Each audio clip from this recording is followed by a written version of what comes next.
This is a devlog to showcase some of the work that I've been doing in GoldSrc. This specific security camera one that I'm going to demonstrate here is inspired and originally taught by Admer 456. It's probably a little bit different from what I've been doing, but it's basically the same concept. So I have this Milkshape 3D model that I made. Milkshape 3D is just one of those old school Half-Life modeling programs. You can see the actual model in here, skinned and everything. I just made a little texture for it. And if we go into the code, you can see that we have, at first we have the think function, and that's kind of what governs all of these functions to update in the way that we want it to. We've kind of set the time interval. So we have a time interval, and then we have the actual frames per second, which the engine uses to update each frame. You can kind of think of it as a sampling rate. So you can kind of think that once, when we have the frames per second growing larger or smaller, then you could have a situation where if the frames per second is a little bit too low, then you could have the next think occur, but the engine hasn't reached the next frame to notice that. So you could kind of have a jitter in that circumstance. And that'll be important for the actual rotation that I'll get into. The find intruder, that's basically what happens when a entity or a player actually gets in the vicinity. It's the find entity in sphere, and that's kind of just like the radius of when it actually detects, or it's allowed to detect a player.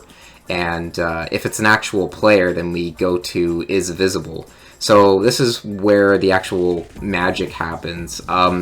First, we want to set up a vector direction, and that's just going to be a point of the actual camera and the intruder. So you can kind of think of that as a line. It's normalized so that it just becomes a unit vector.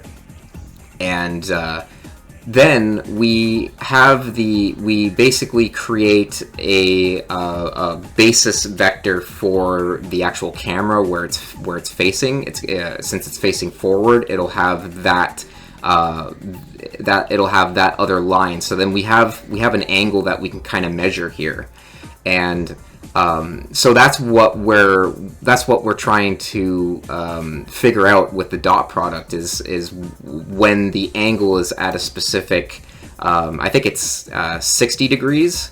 If it's specifically close enough, then it'll trigger the actual trace line, and the trace line just determines whether there's anything blocking the camera from viewing the intruder.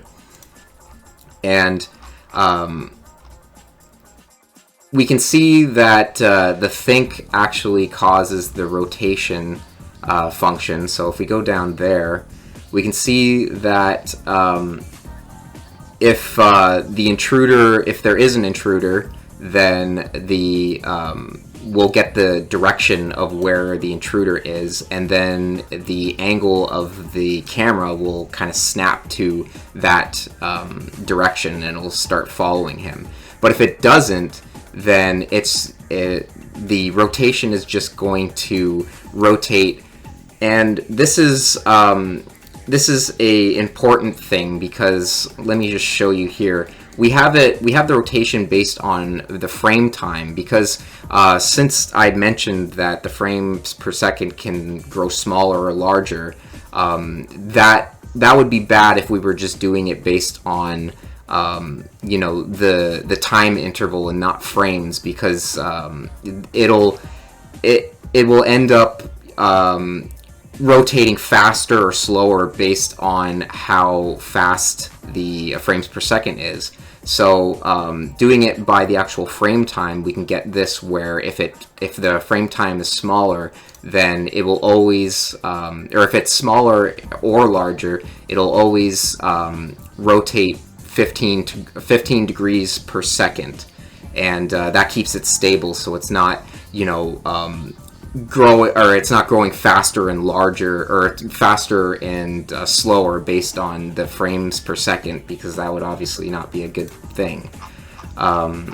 So if we actually see the game in action, or the actual security camera, let me just boot it up.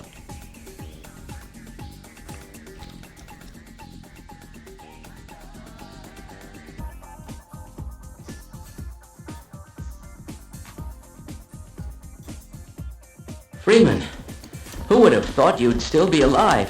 Okay, so I'm just going to kill this guy so that... Oh. Give weapon shotgun. There we go. So, yeah. So you can see that it's following me, and... Let me see.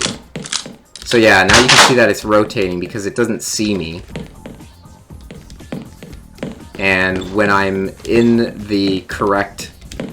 Yeah. When I was at the right angle, that's when it started to detect me. And when I go away from it, then it will just start rotating as normal. Oh! Let me see.